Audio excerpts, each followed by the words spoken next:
सोचिए एक किचन में दो शेफ्स हैं और दोनों एक जैसे इंग्रेडिएंट्स यूज कर रहे हैं, फ्लावर, शुगर, बटर एटसेट्रा। एक शेफ एक हल्का फ्लफी केक बनाता है जबकि दूसरा एक डेंस रिच ब्राउनी। दोनों डिजर्ट्स एक ही कैटेगरी में आते हैं लेकिन उनका टेक्सचर और टेस्ट बिल्कुल अलग है। बिल्कुल इसी तरह सेम कैटेगरी के इक्विटी म्यूचुअल फंड स्कीम्स का भी रिस्क और रिटर्न एक दूसरे से अलग हो सकते हैं, जो उनके फंड मैनेजर्स और फंड हाउस की इन्वेस्टमेंट अप्रोच पे डिपेंड करता है। अब सेम कैटेगरी के different equity mutual fund schemes की इन्वेस्टमेंट अप्रोच अलग होती है। जैसे कुछ equity funds growth investment style तो कुछ फंड्स वैल्यू इन्वेस्टिंग स्टाइल को फॉलो करते हैं। इस वजह से उनका पोर्टफोलियो एलोकेशन और कंसंट्रेशन एक दूसरे से बहुत अलग हो सकता है, जिससे उनके रिस्क और रिटर्न्स भी एक दूसरे से काफी डिफरेंट हो सकते हैं। तो आज के इस वीडियो में हम देखेंगे कि कैसे सेम कैटेगरी जैसे कि स्मॉल कैप, फ्लेक्सी कैप और ELSS फंड्स की डिफरेंट स्कीम्स की रिस्क काफी डिफरेंट हो सकती है। चलिए शुरू करते हैं, लेकिन पहले लाइक बटन को दबा दीजिए और हमारे चैनल को सब्सक्राइब कर लीजिए ताकि हमारे सारे इंफॉर्मेशनल कंटेंट पे आप हमेशा अपडेटेड रह सकें। और याद रहे,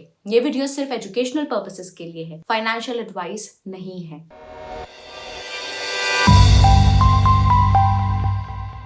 चलिए पहले कुछ इक्विटी म्यूचुअल फंड कैटेगरीज को देखते हैं। तो सेबी की अक्टूबर 2017 में issued categorization and rationalization guidelines के अनुसार म्यूचुअल फंड स्कीम्स को कुछ इस तरह क्लासिफाई किया गया है: equity schemes, debt schemes, hybrid schemes, solution oriented schemes, for retirement and children, other schemes, index funds and ETFs and fund of funds। Her equity fund category का एक specific focus होता है जो उनके इन्वेस्टमेंट अप्रोच और risk return को define करता है। जैसे कि लार्ज कैप फंड्स, ये फंड लार्ज स्टैब्लिश कंपनीज में इन्वेस्ट करते हैं जो मार्केट लीडर्स होते हैं। इनका रिस्क कंपैरेटिवली कम होता है as compare to mid and small cap funds, लेकिन उनके रिटर्न्स भी कम हो सकते हैं। लार्ज कैप कंपनीज का साइज ज्यादातर 20,000 करोड़ से ज्यादा होता है। मिड कैप फंड्स, ये फंड्स मीडियम साइज कंपनीज में इन्वेस्ट करते हैं जो ग्रोथ स्टेज में होती हैं। इनका रिस्क और रिटर्न लार्ज कैप फंड से ज्यादा हो सकता है क्योंकि ये कंपनीज अभी अपना फुल पोटेंशियल रीच कर रही होती हैं। ज्यादातर मिड कंपनीज का साइज 5,000 करोड़ से 20,000 करोड़ के बीच होता है। Small cap funds, small size companies जो हाई ग्रोथ पोटेंशियल रखती हैं, वो इन फंड्स का फोकस होती हैं। ये फंड्स हाई रिस्क और हाई रिटर्न पोटेंशियल ऑफर करते हैं और उनकी वॉलेटिलिटी भी ज्यादा होती है। ज्यादातर स्मॉल कैप कंपनीज का साइज 5,000 करोड़ से कम होता है। फ्लेक्सी कैप फंड्स, इनकी अप्रोच काफी डायनामिक होती है। ये फंड्स मार्केट कैपिटलाइजेशन के हिसाब से large, mid and small cap stocks में इन्वेस्ट करते हैं, जिस वजह से इनका पोर्टफोलियो काफी डाइवर्स होता है। ELSS यानी कि इक्विटी लिंक्ड सेविंग स्कीम, ये टैक्स सेविंग म्यूचुअल फंड्स हैं। इनका लॉक इन पीरियड 3 साल का होता है और ये टैक्स बेनिफिट्स के साथ ग्रोथ का भी पोटेंशियल ऑफर करते हैं। हमने कुछ इक्विटी फंड कैटेगरीज लिस्ट की हैं, लेकिन सेबी कैटेगराइजेशन के मुताबिक और भी ज्यादा इक्विटी फंड कैटेगरीज हैं। सबसे पहले देखते हैं स्मॉल कैप फंड्स को। तो स्मॉल कैप फंड्स क्या होते हैं? स्मॉल कैप फंड्स वो इक्विटी म्यूचुअल फंड्स होते हैं जो सेबी के रूल्स के मुताबिक अपने टोटल एसेट्स का कम से कम 65% स्मॉल कैप कंपनीज के स्टॉक्स में इन्वेस्ट करते हैं। अब सवाल उठता है कि स्मॉल कैप स्टॉक्स क्या होते हैं? लिस्टेड कंपनीज जो इंडियन स्टॉक एक्सचेंजेस पे मार्केट कैपिटलाइजेशन के बेसिस पे 250th पोजीशन के बाद आती हैं, उन्हें स्मॉल कैप स्टॉक्स कहते हैं। अब वेंचुरा सिक्योरिटीज की एक स्टडी के अनुसार स्मॉल कैप फंड्स अपने एसेट्स का करीब 80% हिस्सा स्मॉल कैप, 8% हिस्सा लार्ज कैप और 11% हिस्सा मिड कैप स्टॉक्स में इन्वेस्ट करते हैं। और स्मॉल कैप फंड्स के स्मॉल कैप स्टॉक्स में टोटल एलोकेशन में से 50% इन्वेस्टमेंट मार्केट कैप के हिसाब से 251st से लेके 500th रैंक वाली कंपनीज में होती है और 29% इन्वेस्टमेंट 501 से लेके 1000th पोजीशन तक के स्टॉक्स में और बस 2% इन्वेस्टमेंट 1000 से नीचे रैंक वाली कंपनीज में की जाती है। यह एलोकेशन स्ट्रैटेजी इसलिए अडॉप्ट की जाती है क्योंकि 251st से 500th रैंक वाली कंपनीज स्मॉल कैप यूनिवर्स के मिड टियर फर्म्स माने जाते हैं जो जनरली बाकी स्मॉल कैप स्टॉक से ज्यादा स्टेबल हो सकते हैं। अब LIC स्मॉल कैप फंड का 84% एलोकेशन स्मॉल कैप कंपनीज में है और इस 84% एलोकेशन में से एक सिग्निफिकेंट पोर्शन उन स्टॉक्स में इन्वेस्ट किया गया है जिनकी मार्केट कैपिटलाइजेशन के बेसिस पे रैंक 500 से नीचे है। इस वजह से LIC स्मॉल कैप फंड दूसरे स्मॉल कैप फंड्स जिनमें लार्ज कैप और मिड कैप स्टॉक्स का हायर एलोकेशन होता है उनके मुकाबले ज्यादा रिस्की हो सकता है। For example, quant small cap fund का around 25% allocation large cap stocks में है और HSBC स्मॉल कैप फंड का around 22% allocation mid cap stocks में है, जिससे ये LIC स्मॉल कैप फंड से कम रिस्की है। जैसे कि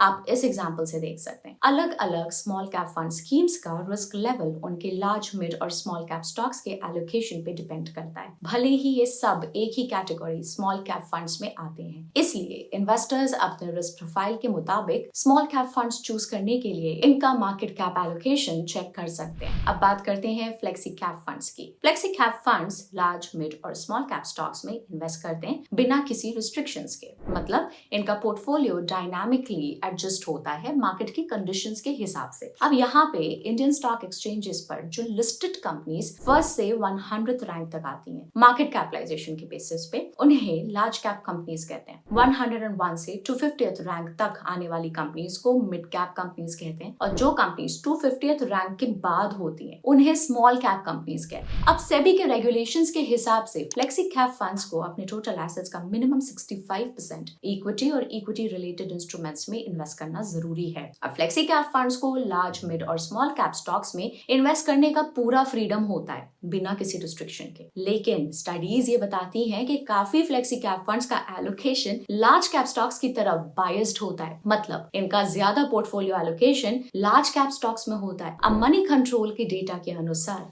फ्लेक्सी कैप फंड कैटेगरी का average portfolio allocation large cap stocks में 62.83% था। अब ये हैं कुछ फ्लेक्सी कैप फंड्स जिनका लार्ज कैप स्टॉक्स में ज्यादा एलोकेशन है। Bandhan flexi cap fund, Canara Robeco flexi cap fund, Edelweiss flexi cap fund. याद रहे, इस वीडियो में यूज किए गए इक्विटी फंड्स सिर्फ एग्जांपल्स के लिए हैं और ये इन्वेस्टमेंट एडवाइस या रिकमेंडेशन नहीं है। तो अगर आपको मार्केट वॉलेटिलिटी के दौरान स्टेबिलिटी चाहिए तो आप उन फ्लेक्सी कैप फंड्स को देख सकते हैं जो लार्ज कैप स्टॉक्स में ज्यादा इन्वेस्ट करते हैं, क्योंकि large cap stocks generally mid और स्मॉल कैप स्टॉक्स से कम वॉलेटाइल होते हैं। रिस्क भी कम हो सकता है पर रिटर्न पोटेंशियल भी रिलेटिवली लोअर होती है। वहीं कुछ फ्लेक्सी कैप फंड्स ऐसे भी होते हैं जिनका मिड कैप और स्मॉल कैप एक्सपोजर ज्यादा होता है, जैसे कि JM फ्लेक्सी कैप फंड। तो जब आप फ्लेक्सी कैप फंड्स चूज करते हैं, ये देखना जरूरी है कि उसका मिड कैप और स्मॉल कैप एक्सपोजर कितना है। अगर आप हायर रिस्क ले सकते हैं हायर पोटेंशियल रिटर्न्स के लिए, तो आप उन फ्लेक्सी कैप फंड्स को प्रेफर कर सकते हैं जिनका बायस मिड कैप और स्मॉल कैप स्टॉक्स की तरफ ज्यादा है। इसके साथ फ्लेक्सी कैप फंड्स के इन्वेस्टमेंट स्टाइल को समझना भी जरूरी है। अब एक फ्लेक्सी कैप फंड जो ग्रोथ अप्रोच या ग्रोथ इन्वेस्टमेंट स्टाइल फॉलो करता है, वो ऐसे स्टॉक्स पिक करता है जो मार्केट से तेज ग्रो करते हैं, जिससे ग्रोथ स्टॉक्स कहते हैं, और जो वैल्यू इन्वेस्टमेंट स्टाइल फॉलो करते हैं वो फंडामेंटली सॉलिड कंपनीज के स्टॉक्स पिक करते हैं जो अभी अपनी असली यानी कि ट्रू वैल्यू से नीचे ट्रेड कर रहे होते हैं, जिसे वैल्यू स्टॉक्स कहते हैं। अब आप एक फंड का इन्वेस्टमेंट स्टाइल उसके पोर्टफोलियो पी रेशियो से देख सकते हैं। जो फंड के पोर्टफोलियो स्टॉक्स के वेटेज के हिसाब से फंड का एवरेज पी रेशियो कैलकुलेट होता है। एक स्टॉक का पी रेशियो ये दिखाता है कि इन्वेस्टर्स कितना पैसा देने के लिए तैयार हैं कंपनी की हर एक रुपए की अर्निंग्स के लिए, और अगर पी रेशियो ज्यादा है तो इसका मतलब है कि इन्वेस्टर्स अच्छी परफॉर्मेंस की उम्मीद में ज्यादा पैसे देने के लिए तैयार हैं। और ग्रोथ स्टॉक्स का पीई वैल्यू स्टॉक से ज्यादा होता है, इसलिए हम फ्लेक्सी कैप फंड्स के इन्वेस्टमेंट स्टाइल को उनके पोर्टफोलियो पीई रेशियो से पता कर सकते हैं। मतलब फ्लेक्सी कैप फंड्स में हायर पोर्टफोलियो पीई रेशियो का मतलब है कि वो फंड ग्रोथ अप्रोच फॉलो करता है, और कम पोर्टफोलियो पीई रेशियो का मतलब है कि वो flexi cap fund value investing approach follow करता है। और ग्रोथ अप्रोच वाले फंड्स वैल्यू अप्रोच वाले फंड से ज्यादा रिस्की हो सकते हैं। For example, Motilal Oswal flexi cap fund का पोर्टफोलियो पी रेशियो 64.72 है, जो कि एक ग्रोथ ओरिएंटेड पोर्टफोलियो को सिग्निफाई करता है, जबकि पराग पारिक फ्लेक्सी कैप फंड का पी रेशियो 19.1 है, जो एक वैल्यू ओरिएंटेड पोर्टफोलियो को सिग्निफाई करता है। अब देखते हैं ELSS फंड को। इक्विटी लिंक सेविंग स्कीम एक तरह के डाइवर्सिफाइड इक्विटी म्यूचुअल फंड होते हैं जो primarily equity and equity related securities में इन्वेस्ट करते हैं। इन्हें अक्सर टैक्स सेविंग म्यूचुअल फंड्स कहा जाता है, क्योंकि ये 1.5 लाख रुपीस तक की टैक्स डिडक्शन ऑफर करते हैं हमारी ईयरली टैक्सेबल इनकम से under section 80C of the income tax act 1961 old income tax regime के हिसाब से। ELSS फंड्स को सेबी रूल्स के मुताबिक कम से कम 80% ऑफ द एसेट्स स्टॉक में इन्वेस्ट करना होता है। ELSS fund stocks across sectors, industries और मार्केट कैपिटलाइजेशन यानी कि लार्ज, मिड और स्मॉल कैप स्टॉक्स में इन्वेस्ट कर सकते हैं, लेकिन ज्यादातर ELSS funds large cap stocks की तरफ टिल्टेड होते हैं। For example, quant ELSS tax saver fund अपने 85.71% of assets large cap stocks में इन्वेस्ट करता है और बंधन ELSS टैक्स सेवर फंड अपने 65.64% of assets large cap stocks में इन्वेस्ट करता है। लेकिन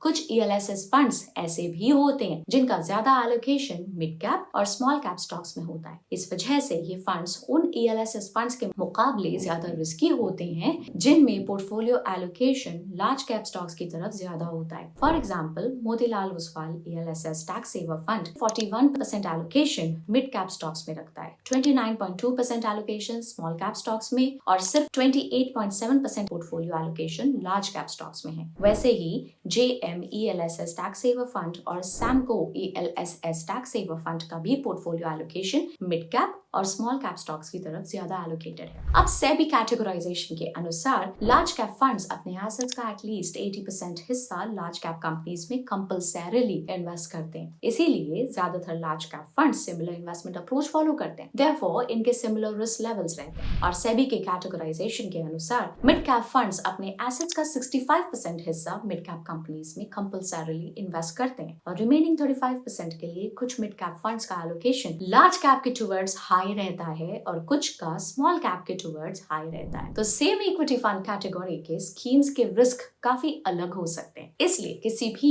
इक्विटी फंड में इन्वेस्ट करने से पहले उस फंड को अपनी कैटेगरी के डिफरेंट स्कीम से कंपेयर करना जरूरी है और उसके लार्ज, मिड और स्मॉल कैप स्टॉक्स के एलोकेशन को एनालाइज करना भी जरूरी है। साथ ही फंड मैनेजर का इन्वेस्टमेंट स्टाइल भी समझना जरूरी है। हर फंड मैनेजर का अपना अप्रोच होता है जो फंड के परफॉर्मेंस को इम्पैक्ट कर सकता है। इन्वेस्ट करने से पहले इन सब फैक्टर्स का ध्यान रखें ताकि आप इन्फॉर्म्ड इन्वेस्टमेंट डिसीजंस ले सकें। अगर आपको ये वीडियो पसंद आई हो तो लाइक जरूर करें, हमारे चैनल को सब्सक्राइब करें और अपने फ्रेंड्स के साथ इसको शेयर करें ताकि सब लोग म्यूचुअल फंड की दुनिया की लेटेस्ट डेवलपमेंट से इन्फॉर्म्ड रहें। थैंक्स फॉर वॉचिंग और मिलते हैं अगले वीडियो में। Bye bye.